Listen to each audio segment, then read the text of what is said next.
Hi and welcome to my channel, Eat Smoke Drink. I'm Eat Smoke Drink. Today we're reviewing something quite special. I know I say that all the time, but I think it's because when you're drinking whiskey, well, when I'm drinking whiskey, it's always a special time. Whiskey's a good time. So today we are reviewing the Adelphi Single Barrel Laphroaig 17-year-old. Now, it's 60.6% alcohol. You didn't hear that wrong. It's 60.6% alcohol. It is absolutely massive. But look at that color. Look at that color. The barrel activity in there is definitely significant. Let me give you a little. So if you haven't seen already my episode on independent versus distillery bottlings, please watch that, because it is, in my reviews you're going to start seeing distillery and independent bottles. But let me take you through Adelphi. Adelphi is probably, in my opinion, one of the top 3 independent bottlers out there, in my opinion. Adelphi I would consider to be a tier 1 bottler. So in a nutshell, whiskey barrels is a form of currency. Okay, so how they select their barrels, how they order their barrels, how they send their barrels to be filled, whatever it may be by distilleries, is not something that everyone knows about. Even I don't really know about it. I've heard things here, I've heard things there. I've heard that distilleries will offer barrels to tier 1 independent bottlers. They'll take their pick by sampling the whiskey and either keeping their barrels or sending it back to be to be aged, and then the remaining barrels will then be sent to tier 2, tier 3, tier 4. Or they'll just go there with their own barrels and fill it with spirits, or they'll go to the distillery, pick their own spirits, and then take the barrels for their own aging. Whatever it may be, the concept is the same. They pick a barrel that they like, and generally speaking, it is unique compared to the distillery bottle because they don't blend it in a big batch. So for example, this one here, there is only how many bottles? Sorry. There's only 560 bottles of this. Once this batch is gone, it is gone. You'll never get it again. So it is a privilege to be able to actually review this. And I want to thank Craig, we call him AKA C Nuts. He is the one that gave this to me, and he said, yep, you can have 30 mils to review. I'm taking 60, maybe 100 mils, but don't tell him that. And my usual 2 glasses. We've got water and no water. So this will be a very interesting review. Now, if you haven't seen my Laphroaig 18 review yet, please watch that first or watch that after. It doesn't matter, because the next episode is going to be a side-by-side between the Laphroaig 17 and the 18. That'll be very fascinating. It's 1 year apart, which is negligible, and it'll show you the kind of differences side by side. Let's start with the nose of no water. Ooh. Now, it doesn't quite say on the bottle what kind of cask it is, but I'm guessing that it's either partly matured, mostly matured, with a sherry influence. I can get that in there. I'm getting a bourbon, vanillin, coconut influence as well, but I believe it is a heavy sherry. Now, because it's 60.5%, you have to kind of nose it with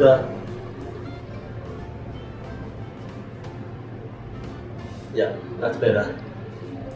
Just getting it a little bit. Now this is really bizarre. So the peat is very strong. The peat's very strong, but the peat is accompanied by a strong sweetness as well. A strong sweetness, a strong spice. And this might sound really bizarre, but they like to call it a barnyard note, but in my opinion, it smells like fresh cow manure, okay? That is a really bizarre note to say. It's got a methane smell, slightly sulfuric, but methane smell. Grassy, wet, damp grass, and I can only describe the very, very hint in the back of my nose as a manure kind of smell. And you might think that's really bad because it does sound terrible, but it's actually there's something about the smell that's quite comforting and engaging. Now with the water, let's nose that one.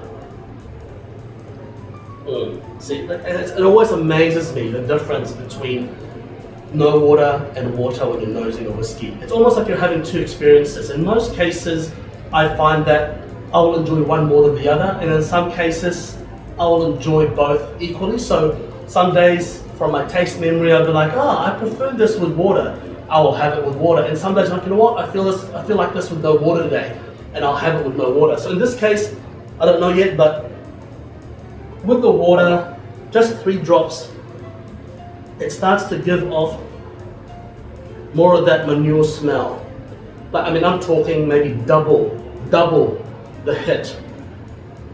But it does also bring a lot more spice, a slight citrus spice, a slight citrus with some spice. I'm not getting a strong ginger like I am with the Laphroaig 18, but I'm getting a little bit of ginger. But one thing is for sure, I'm getting, for both of them, I'm getting that campfire smoke, wet wood, burning, smouldering smell. But with the water, you're getting that wet wood burning smell a lot more. Now, I would probably put that down to the alcohol evaporation. Maybe it's a slower pace of evaporation, or on the water. So we'll see how we go. So let's taste it.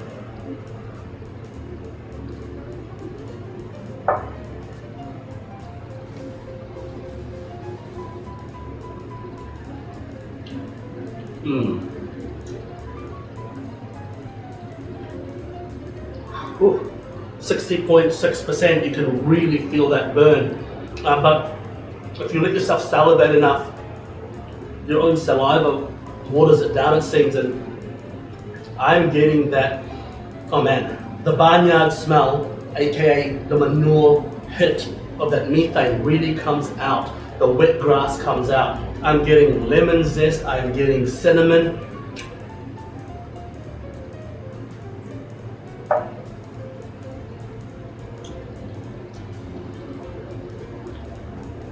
Can't taste the ginger. I think the alcohol is a little bit too high when it's straight 60.6, but burnt rubber, fire, I'm getting, that leucoplast glue, like hospital bandage glue, I'm getting that.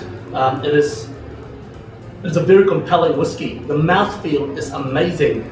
And you know what's crazy about it? It's oily, it's rich, it's chewy, but the peat and the spirit is much more integrated. It's much more integrated. It just kind of flows. There's no kind of hit. It's much more smooth flow. Let's try it with the water.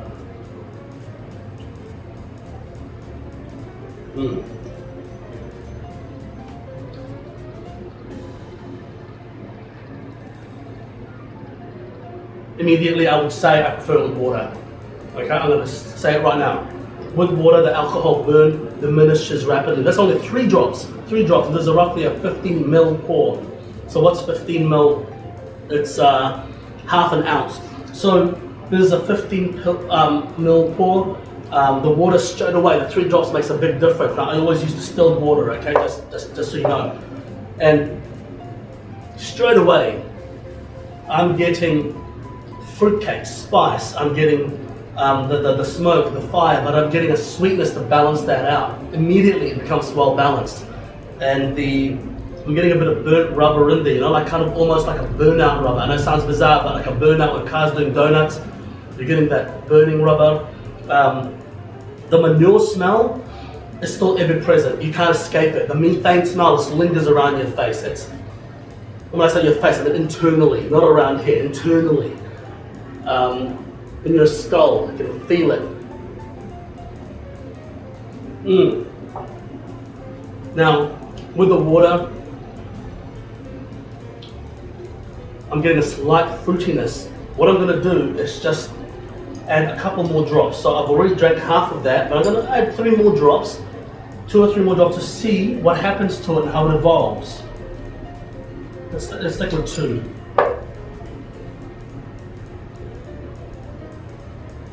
The nose becomes a lot lighter. The peat subdues from the nose straight away.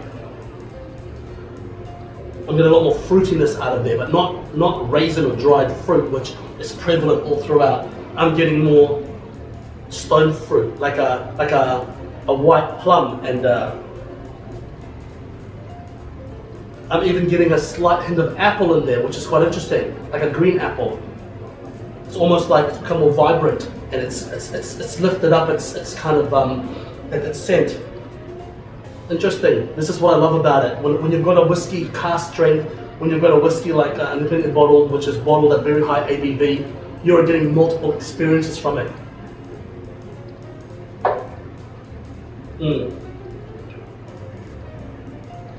Okay. So when you put more water in it, the campfire smell does come through a lot more. The sweetness comes through a lot more, and it becomes more well-rounded. So not all whiskies are like that. In this case, I think the medium level is better. I wouldn't have added that extra lot of water, just the first few drops of water, because now I'm finding it's a little bit too flat. It's not so engaging and compelling anymore. I mean, look, all throughout the whole experience, this is a super complex whiskey. The flavors all over the place. It is absolutely mind-blowing. So I'm not going to say that you shouldn't. To be honest, this whiskey can take so much water. I just prefer it in the second stage of just a few drops. So I'm going to keep it at that. Yeah, if you can get your hands. So Adelphi has only started bottling Laphroaig, I think 2, maybe 3 years ago, from memory. So it's not something they've been doing. Laphroaig bottlings, independently bottled Laphroaigs, it's not something that comes up too often. And when it does, I haven't had the best experience with them so far, but this is an outstanding bottle of whiskey. I would say if you get an opportunity to get a Laphroaig Adelphi bottling, jump on it. Do it by faith. Don't even go to taste it. Bars won't have it. What bar would have something like this? I've hardly found bars with independent bottled whiskey, let alone Laphroaig bottling. So I'll just jump on the chance, just get it. Don't take a punt. But once again, this is not a beginner's whiskey. If you have this at the start of your whiskey life and whiskey journey, you're gonna go, what did I just drink? And you'll probably just go to a party, give it away to friends, and just drink it because it's high alcohol and it's hilarious. But if you want to fully appreciate it, buy it, set it aside, try more whiskeys, and then visit it. And then try more whiskeys and then revisit it again. Or maybe try more Laphroaigs and then revisit it again. Because without perspective, you don't know what you're drinking. You have to have perspective when it comes to whiskey and cigars. Like everything actually, but whiskey and cigars without perspective, it's pointless. You have to have a bit of peated Laphroaig Isla perspective with something like this, or else it's a bit of a waste. You'll waste your time, you'll be disappointed. But definitely think worth buying. I would probably try to buy one if it doesn't bankrupt me. Retail wise, it's actually similar to the Laphroaig 18. Retail wise, it's about 300 US, 250 to 300 US. Yeah, so I'd say a little bit of water. That's my Goldilocks zone. Thank you for watching, and join us in our next episode. Our next episode is going to be side-by-siding this with the Laphroaig 18 of my preferred format, with no water for the Laphroaig 18 and with a little bit of water in the Laphroaig 17 Adelphi. If you like my video, please give me a thumbs up. Don't forget to click subscribe and the bell if you like my video. Even if you don't, just do it anyway. And if you have any questions about it, if you've had the Laphroaig independent bottle before, not just Adelphi but something else, tell me what you think. What's your comparison? If you want to know something about it, ask me a question and I'll answer you. And once again, thank you to Sammy for letting me use GG. So thank you very much, and see you again until next time.